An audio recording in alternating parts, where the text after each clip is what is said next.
There is a particular kind of cruelty in being born almost the right bloodline, almost the right timing, almost the right everything. Almost celebrating her 40th birthday, Arbella Stuart spent 39 years being almost. If you haven't heard her name before, don't feel too bad. History has a way of sweeping the almosts under the rug of what was not destined to succeed. She was a woman who should have been one of the most famous figures in English history, someone who came within a whisker of sitting on the throne itself, and who instead was handed a life so comprehensively difficult that when you lay it all out, you can almost believe it couldn't happen to one person. Almost. Before we get into the thick of it, I want to set the scene properly.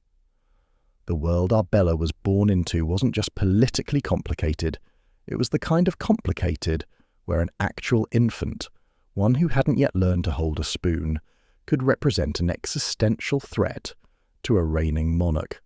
So, let's start at the beginning, which in this case means the late 16th century, a time when the English succession was the most dangerous conversation you could possibly have. Seriously. People went to the Tower for less. Our story doesn't start with a happy nursery rhyme, but with a piece of matchmaking that was so sneaky. There were two women who decided they wanted to play a very dangerous game of let's get a royal baby. One was Margaret Douglas, the Countess of Lennox, who was basically the master of the long game, and the other was the legendary Bess of Hardwick. Bess was a woman who had married 4 times, each husband richer than the last, which is quite the achievement when you think about how often people died of things like a bad leg or eating a suspicious pear in those days. The plan was simple, if a bit illegal. They'd get Margaret's son, Charles Stuart, and Bess's daughter, Elizabeth Cavendish, into a room together and hope for the best. Charles Stuart wasn't just some bloke, he was the brother of Lord Darnley, which made him a first cousin to Mary, Queen of Scots, and more importantly, he had Tudor blood pumping through him. Elizabeth I, the Virgin Queen sitting on the throne at the time, was famously prickly about people with Tudor blood getting married without her permission. She hated it. She'd go into a proper state, throwing shoes and yelling at the wallpaper if she found out someone was trying to strengthen a rival claim to the throne. So, naturally, Bess and Margaret just did it anyway. They met up at Rufford Abbey, pretended it was just a casual visit, like popping over for a cuppa, and within 5 days, the kids were married. 5 days. I can't even decide what topic I should choose for my next YouTube video in 5 days, yet here they were, tying the knot and effectively signing their own arrest warrants. It was a bold move, or a stupid one, or maybe just the sort of thing you do when you're bored and want to see if you can outsmart the most powerful woman in Europe. A year later, in 1575, little Arbella Stuart pops into the world. She didn't have a chance, really. From the moment she took her first breath, she was a walking, crying, political crisis. You see, she was English-born, which gave her a massive advantage over her cousin James up in Scotland. People back then were quite fussy about having a homegrown monarch. They didn't want someone who spoke with a thick accent or liked different kinds of porridge. They wanted an English queen. Poor Charles, her father, didn't stick around long. He died when she was just a baby, consumed by consumption, which is what they called it when they didn't know why your lungs had decided to pack it in. Then her mother died a few years later.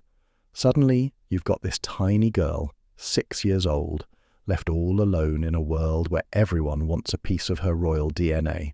She wasn't a person to them, she was a chess piece, a very expensive, very vulnerable pawn.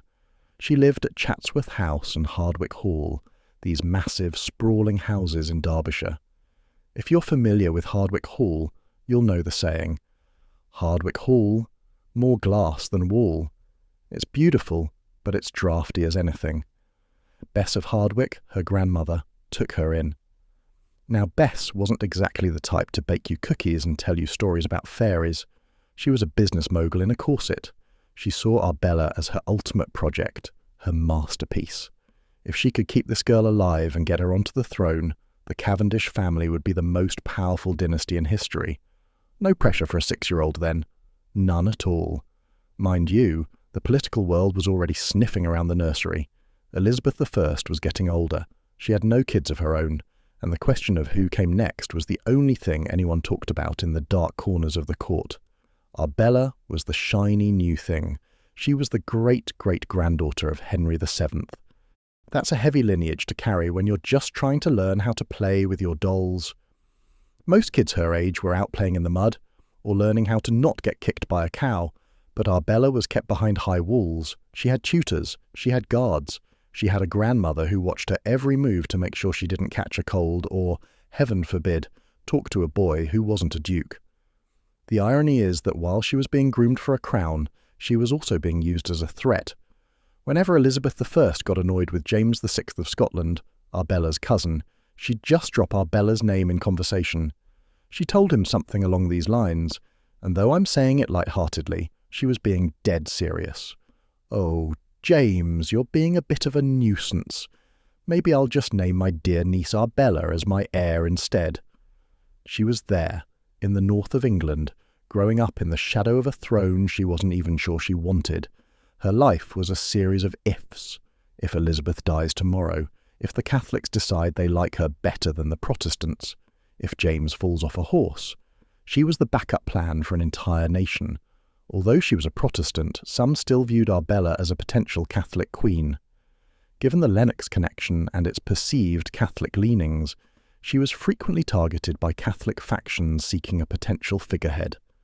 This kept her under constant scrutiny during her lifetime, as no one was certain which team she would eventually join. By the time she hit her teenage years, she was a scholar. She was brilliant. She could speak languages where I can't even pronounce the letters properly. But all that brain power was trapped in a Derbyshire countryside that must have felt very, very small. She was waiting. Everyone was waiting, watching this girl in the big glass house, wondering if she was the one who would finally wear the crown of the Tudors. You're not just Arbella, you're the claim. I don't think I'd like that very much. I'd much rather be the person who gets to eat the cake at the coronation than the one who has to wear the heavy hat and try not to get assassinated. But she didn't have a choice. She was a Stuart. And in that century, being a Stuart meant your life was never really your own. It belonged to the state, to the spies, and to a grandmother who never, ever took her eyes off the prize. Bess of Hardwick was a piece of work, truly. If you think your mother-in-law is a bit much, you haven't spent 5 minutes in the orbit of Elizabeth Talbot, the Countess of Shrewsbury. She was the sort of woman who looked at a mountain and saw a pile of potential bricks. People usually talk about her 4 husbands, which is quite a feat when you consider the average lifespan back then was basically until your first bad cold. But Bess didn't just marry for love, she married for acreage. By the time Arbella was tucked away in her nursery, Bess was arguably the wealthiest woman in the country, second only to the Queen herself, and she had the personality of a very expensive, very determined bulldozer. To Bess, Arbella wasn't just a granddaughter, she was a ticket to the ultimate prize. If she could keep this girl pure and educated, and most importantly, under her thumb, then the House of Cavendish might just find itself sitting on the throne. It's a bit like those modern stage parents you see, the ones who push their kids into commercials before they can walk. Funny thing about Bess, she was obsessed with building. She was always moving stones around. I believe she had this weird superstition that as long as she was building, she wouldn't die. While the masons were hammering away outside, Arbella was inside, likely practicing her needlework. Bess loved a bit of embroidery. It's one of those things history books always mention, the Mary Queen of Scots connection, because Mary was actually kept prisoner by Bess's husband for a while during Arbella's childhood. So, you have little Arbella, growing up in Sheffield Manor Lodge where a literal queen is being held captive in the next room. That's a bit of a weird vibe for a Saturday afternoon, isn't it? Go play in the garden, dear. But whatever you do, do not, I repeat, do not, speak to the Scottish lady who might be plotting to kill the English lady. Have fun. Don't trip on your hem. I suspect the isolation started to grate on her fairly early. She didn't have friends, not in the way we think of them. She had companions, which is just a fancy word for people paid to watch you. There were no sleepovers or secret whispers in the dark. Every person in her life was a gatekeeper. It's a lonely way to exist. You're the most important person in the room, but you're also the only one who isn't allowed to leave it. The house itself was a bit of a monument to Bess's ego. Those huge ES initials carved into the stonework on the roof, Elizabeth Shrewsbury. She wanted everyone for miles to know who owned the place. It was a statement of power. Bess was also incredibly paranoid. She was terrified of popish plots or someone kidnapping the girl. So the security was tight. You couldn't just pop out for a walk in the woods. You went for a procession with a dozen armed men and a lady-in-waiting who was probably a spy. It's no wonder Arbella grew up to be a bit, well, let's say, complicated. If you treat a bird like a prisoner for long enough, it's either going to forget how to fly, or it's going to peck your eyes out the second the cage door cracks open. I don't think Bess was a monster. Not exactly. She was just a woman who knew exactly how the world worked. A world that didn't give women much of a chance, unless they grabbed it with both hands and never let go. She wanted the best for Arbella, but her version of the best was a throne, and she didn't care if the girl was miserable as long as she was royal. She was sharp, she was witty, and she was becoming very, very tired of being told when to sit, when to speak, and when to pray. She was a teenager, after all. Even royal teenagers have that urge to roll their eyes at their elders, though doing it to Bess of Hardwick was probably a bit like rolling your eyes at a thunderstorm. It said she was frighteningly clever. Maybe she used the books as a bit of a shield. If the world outside is just a series of cold stone walls and a grandmother who's always watching you from the corner of her eye, at least your mind can go for a wander through ancient Rome or the courts of the French kings.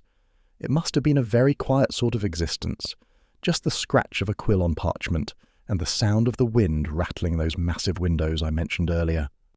I've always found the sound of a quill quite soothing, actually, though the physical reality of it was probably a bit of a faff. You had to cut the feathers just right, and the ink was made from things like oak galls and iron salts, which meant it probably smelled a bit like a blacksmith's workshop.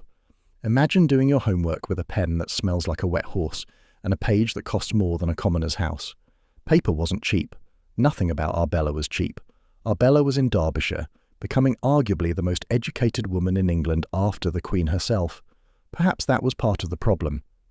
If you're too clever for your own good, people start to get nervous. They don't like a woman who can out-argue a bishop. The books were also a bit dangerous. They gave her ideas. You read enough about ancient heroes and people who defied the odds, and you start to think that maybe you can do the same. It's the classic mistake of the highly educated prisoner. You give them the tools to imagine a different life, but you don't give them the key to the front door. The Queen, of course, was Elizabeth I, and Elizabeth was a woman who didn't like competition.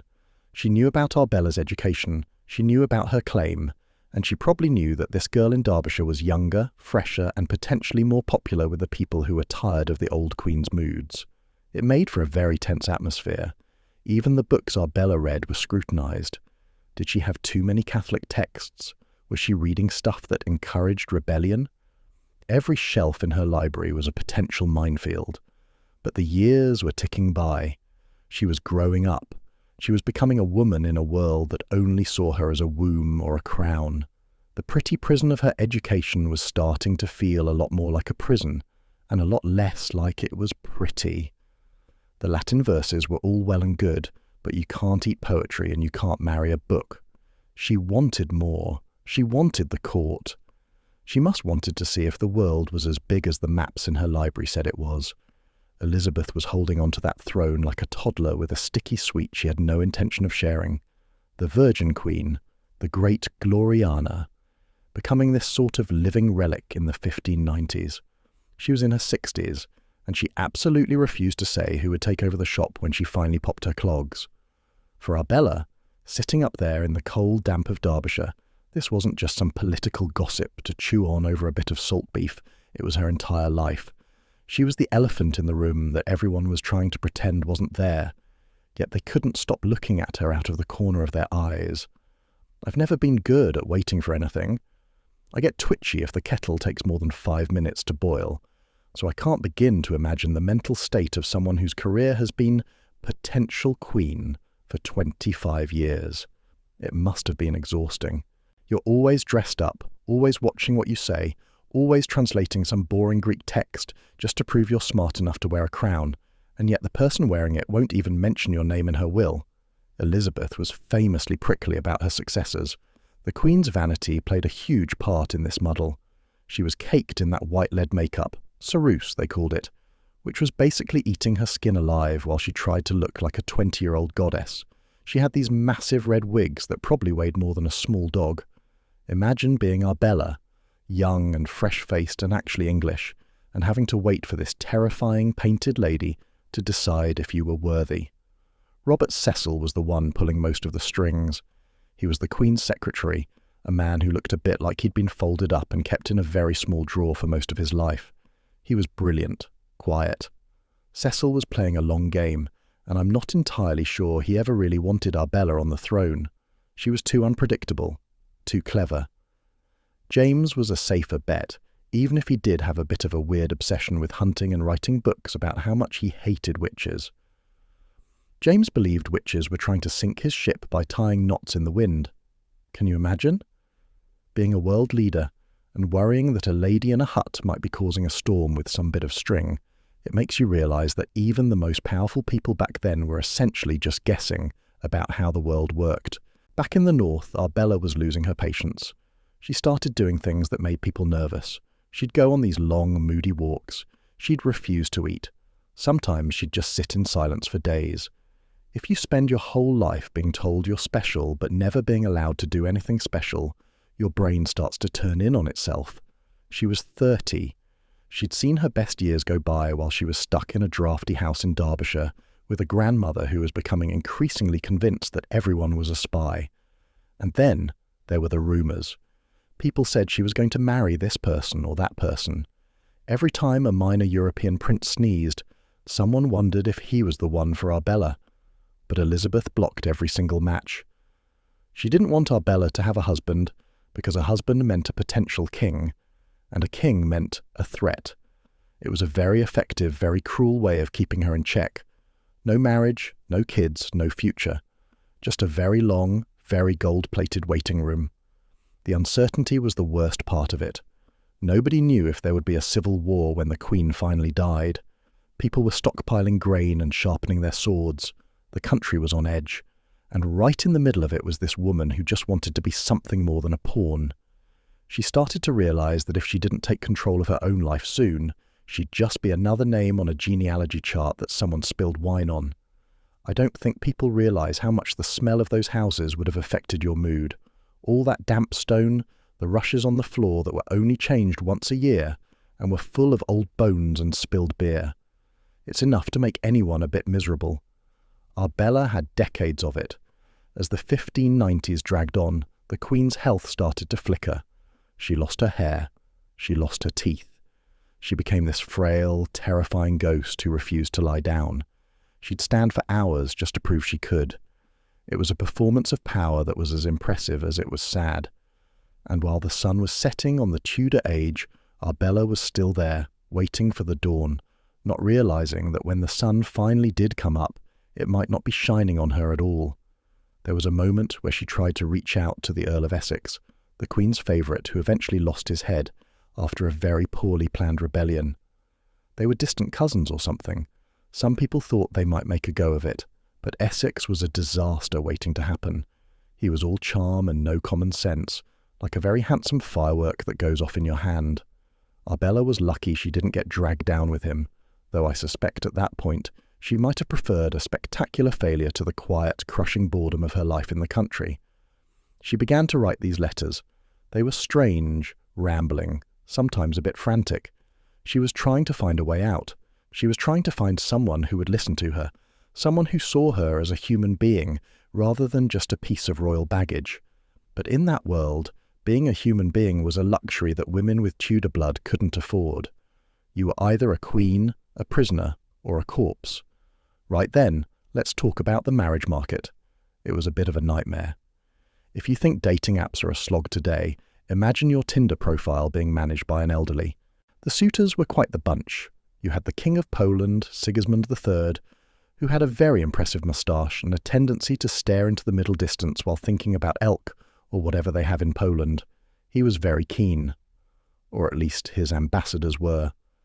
They came over with all sorts of flowery talk, promising that if Arbella married him, She'd be a queen in the East. But Elizabeth said no.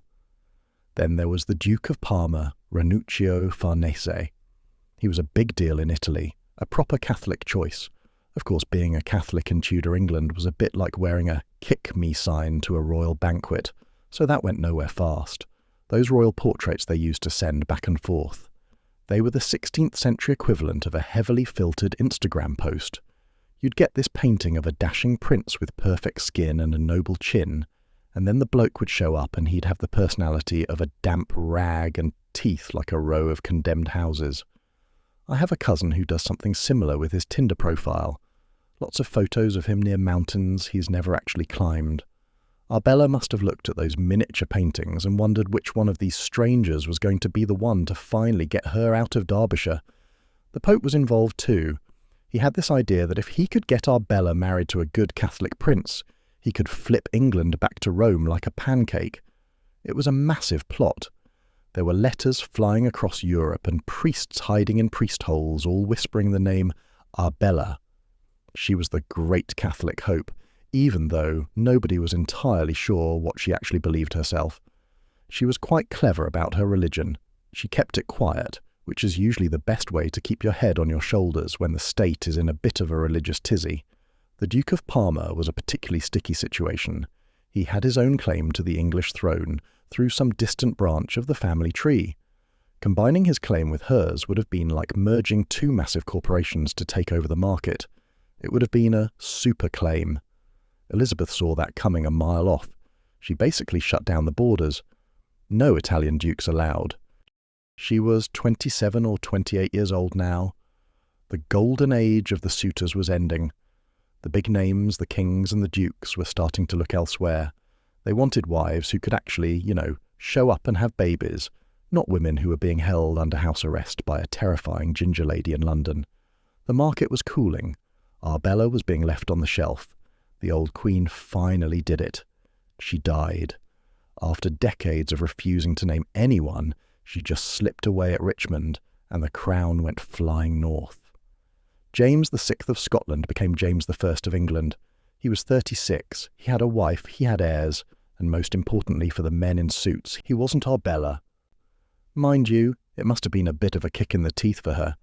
She was the homegrown option, the one who spoke the right way and lived in the right county. But Robert Cecil had already done the paperwork. James was a peculiar bloke. Truly. People called him the wisest fool in Christendom. He had this thick, padded doublet because he was terrified of being stabbed. He also had a tongue that was a bit too big for his mouth, which made him spit a lot when he talked. Imagine being Arbella, meeting your royal cousin for the first time, and having to dodge a spray of kingly saliva while trying to look graceful. James was wary of Arbella. Who wouldn't be? She was the one the English people actually liked. She was the one who could have easily been queen if a few things had gone differently. He kept her close, but not too close. She was given a place in the household of Queen Anne, his wife. Anne was Danish, liked masks, liked dancing, and liked spending money like it was going out of fashion. For Arbella, this was finally the freedom she'd wanted. No more Bess, no more Derbyshire damp. She was at the centre of the action. She was a lady-in-waiting, which sounds fancy but mostly involves standing around and being bored in better clothes. Then the plotting started. People just couldn't leave her alone. There was the main plot and the by-plot.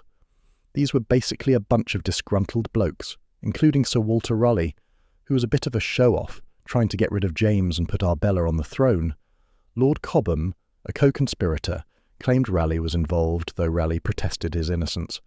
Arbella apparently had no idea this was happening. She was just sitting there, probably trying to avoid the king's spit and practicing her lute, while these men were using her name to commit treason. When she found out, she did the only sensible thing. She took the letters they'd sent her and handed them straight to the king. It's possible she was genuinely loyal. Or maybe she was just terrified. After seeing what happened to Mary, Queen of Scots, you'd be a bit careful about being linked to a rebellion. James seemed to believe her. He kept her around. He even gave her a decent allowance. But she was still a threat. Her clothes were better. Silks from China or the Ottoman Empire, pearls, and those weird high-waisted dresses that make everyone look like they're hiding a small cushion under their ribs. Arbella started to get a bit depressed. You can see it in her letters. She was bored. She was lonely. She was surrounded by people, but she had no one. Her grandmother, Bess, was still alive back in Derbyshire, still writing her annoying letters about money and behaviour. It was like she could never escape the shadow of that house. Even in the middle of a London party, she was still the girl from Hardwick. She began to ask for things. More money, more land, a house of her own. She was trying to build a bit of independence. James gave her bits and pieces, but never enough to make her truly free. He wanted her dependent on him. Classic power move. Don't feed every dog you see hungry. Some just need strength to bite you. James had everything. The crown, the family, the power. And he'd only got it because he was born at the right time, and Cecil liked him. She had the same blood. She had better English. But she was a woman, and in James's world a woman was either a wife or a nuisance. Arbella was rapidly becoming the latter. She was waiting again. This time she wasn't waiting for a queen to die. She was waiting for a king to let her live. She wanted to marry. She wanted a home. She wanted to not be Arbella the Claim for 5 bloody minutes. But the king had other ideas. He had a whole list of people she wasn't allowed to marry, and at the top of that list were the people she actually liked. It was a stalemate. And then she met William Seymour. He was younger than her. He was also a Seymour, which meant he had his own claim to the throne. It was the worst possible match she could have made. It was basically an invitation for the king to lock them both up. But maybe that was the point. Maybe she was tired of being careful. Maybe she just wanted to feel something that wasn't boredom. She was playing with fire, and James, with his padded doublet and his fear of knives, was the last person you wanted to annoy with a torch. They did it at Greenwich, in the middle of the night. It was July 1610. Just a few sleepy witnesses and desperation in her private chambers. They knew that James would see this as a direct declaration of war against his crown. The king found out almost immediately. His spies were everywhere. James was the sort of man who'd listen at keyholes if he thought he could hear a plot. He went absolutely spare, throwing things and probably spitting more than usual. He had them both arrested before the honeymoon phase had even properly kicked in. Arbella was sent into house arrest at Lambeth, and William was chucked into the Tower of London. What about the letters they sent? They were desperate. Arbella was writing to everyone, the Queen, the King, the Council, begging for a bit of mercy. She was basically saying, "Look, I just wanted a husband, I didn't want your hat." But the hat, the crown, was the only thing James cared about. He decided to move her further away, up to Durham. This was the breaking point. She didn't want to go back to the cold north. She didn't want to be buried in another drafty house. She decided to make a break for it. She faked an illness, which is a classic move. She stayed in bed for days, looking all pale and tragic, until the guards got a bit bored and stopped paying close attention. Then she put on a man's disguise. I doubt she looked much like a bloke. She had a man's doublet, a big wig, a hat, and a sword. She slipped out of the house and rode like the wind towards the coast. The plan was for her and William to meet at Lee, near the mouth of the Thames, and hop on a boat to France. She got there first. She waited. And she waited. William was late because he'd had to smuggle himself out of the tower. She sailed. She didn't want to, but the crew forced the issue. She was sitting on this boat, looking back at the English coastline, wondering where her husband was. He actually made it to the coast eventually, but he missed her ship. He caught another one to Flanders. They were both free, but they were in different countries, and the King's Navy was already out in the Channel with their blood up. A ship called the Adventure caught up with her just a few miles from Calais. She could probably see the French docks, but they fired a warning shot and she gave up. She reportedly did so to prevent any of her servants or the crew from being killed on her account. They brought her back to London. This time there was no nice house in Lambeth. She was sent straight to the Tower, the real one, the one with the damp walls and the ravens and the feeling that the exit door is a bit of a myth. She started to refuse food. Some people say she was trying to starve herself to death as a protest. Others think she just lost the will to keep her heart beating. She was mourning a life that was almost hers. She spent 4 years in that place. 4 years of watching the sun move across the stone floor. She started to lose her mind just a little bit. She'd talk to herself or imagine William was in the next room. Mind you, William was doing okay in Europe. He was living the life of an exile, but at least he wasn't in a cage. I don't know if he tried to rescue her. Maybe he couldn't, or maybe he knew it was a lost cause. In the end, Arbella was left alone with her memories of a midnight wedding. She died in September 1615. No one was there but the guards and maybe a few servants who didn't really know who she was. The almost queen was gone. James didn't even give her a proper funeral at first.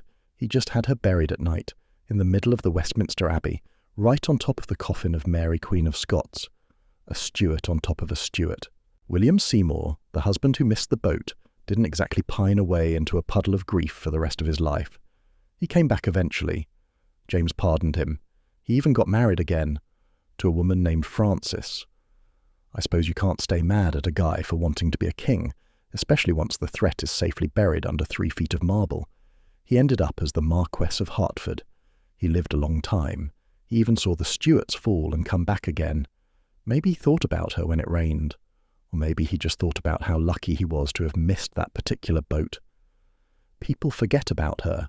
That's the real tragedy. She spent all those years learning languages and reading philosophy and being the claim. And now she's just a name that people trip over in history books. There was a rumour that she'd had a child in secret. A little Stuart heir hidden away in the countryside. There's absolutely no evidence for it, of course, but people love a good secret baby story. It's like those urban legends about celebrities who are actually still alive and living in a bunker in New Mexico. People want to believe that Arbella got a win somehow, that she left something behind that wasn't just a pile of books and a bitter memory. But she probably didn't. She was too well guarded for a pregnancy to go unnoticed. The guards at the tower were many things, but I don't think they were blind.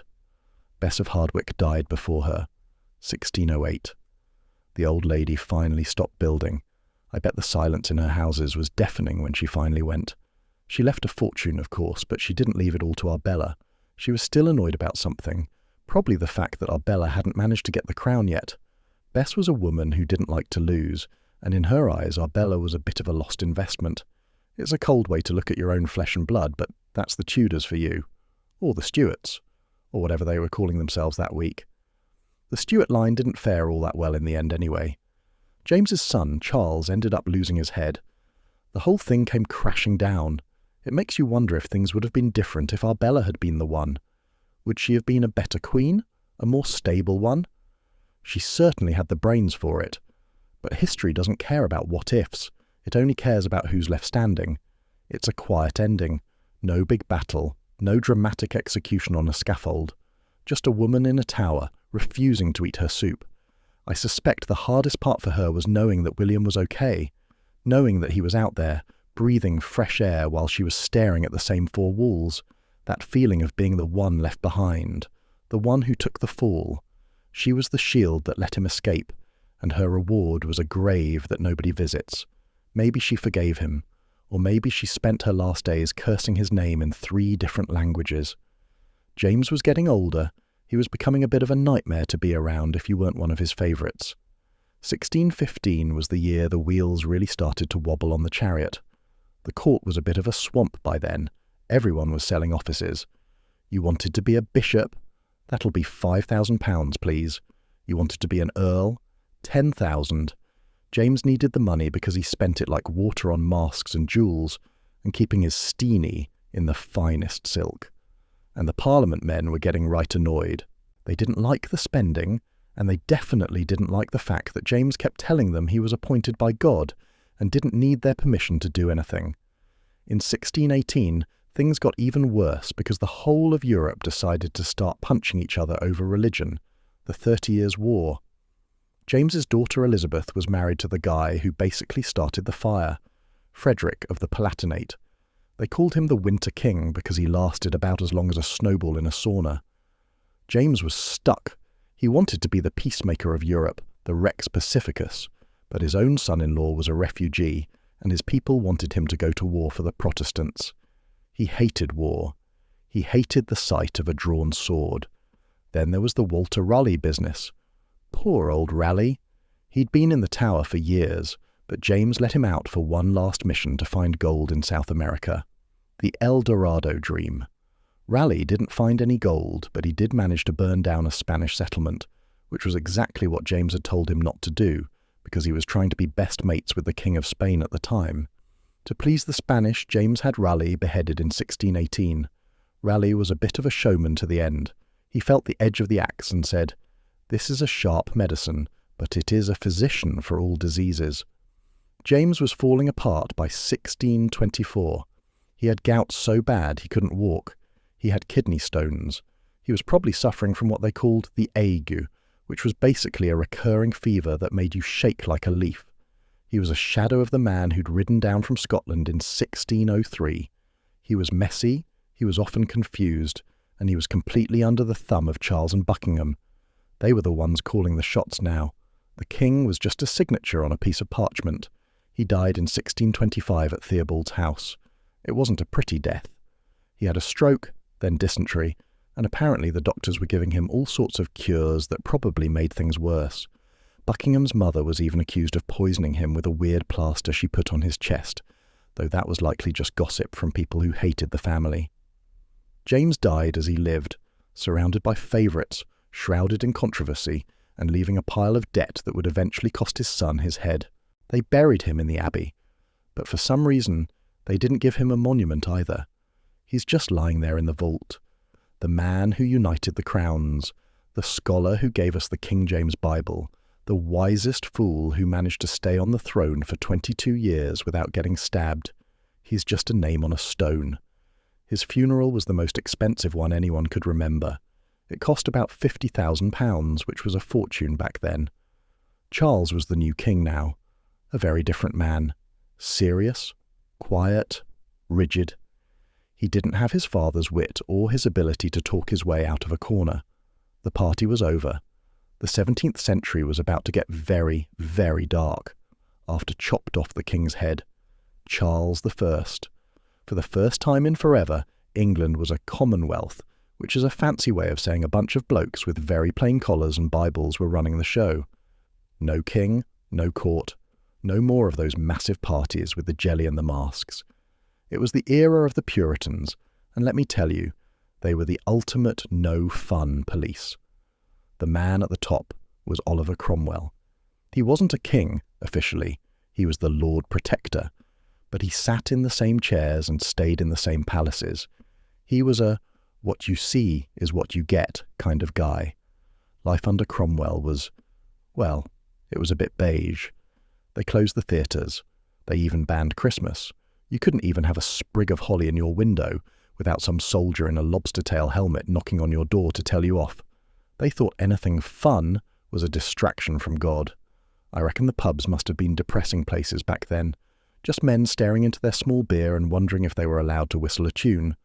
Some say he was offered the crown. 3 times, apparently. He turned it down, but he had a ceremony that looked suspiciously like a coronation anyway. He wore purple. He had a sceptre. He was just a king who didn't want the paperwork of being called Your Majesty. Then there's the weird bit about his death in 1658. He died of a fever, possibly malaria, or maybe just the sheer weight of trying to keep everyone from having a pint. He had this massive royal-style funeral. But the country was tired. They were bored of the plain collars and the lack of theatre. They looked at his son, Richard Cromwell, who was about as capable of running a country as a wet paper bag. They called him Tumbledown Dick. Not a great nickname if you're trying to lead an army of religious fanatics. Richard didn't even want the job. He just wanted to go back to his farm and have a quiet life. He lasted about 9 months before he just gave up and went to live in France for 20 years. The generals started bickering. There was a real chance of another civil war. People were scared. The streets of London were full of soldiers and rumours. Then this guy called General Monk, who was a bit of a shark, honestly, decided the only way to fix the mess was to bring back the old king's son, Charles II, the Merry Monarch. He'd been hanging out in Europe, drinking wine and flirting with French duchesses while Cromwell was banning Christmas. Charles II comes back. The crowds went absolutely mental. People were dancing in the streets, drinking the king's health. The theatres reopened, the music came back. But they didn't forget Cromwell. Oh no, even though he was already dead and buried in the abbey, they dug him up. This is the bit that's properly gruesome. They took his body out of the grave, put it on trial for treason, and then executed his corpse. They hung him at Tyburn and then chopped off his head. They put the head on a spike on top of Westminster Hall. It stayed there for 25 years. So, after the Grey Man and the spike, you get Charles II, the man with the spaniels and the mistresses and the very big hair. He wasn't interested in being a god or a dictator. He just wanted to have a good time and not end up like his dad. But he had his own problems, the plague, the Great Fire, and the fact that he had more illegitimate kids than he knew what to do with. England was back to being a kingdom, but it was a different kind of kingdom. The genie was out of the bottle. People knew they could chop a king's head off if they really had to. That changed the relationship forever. That's all for this video. Thanks for listening, and I'll see you in this next recommended video.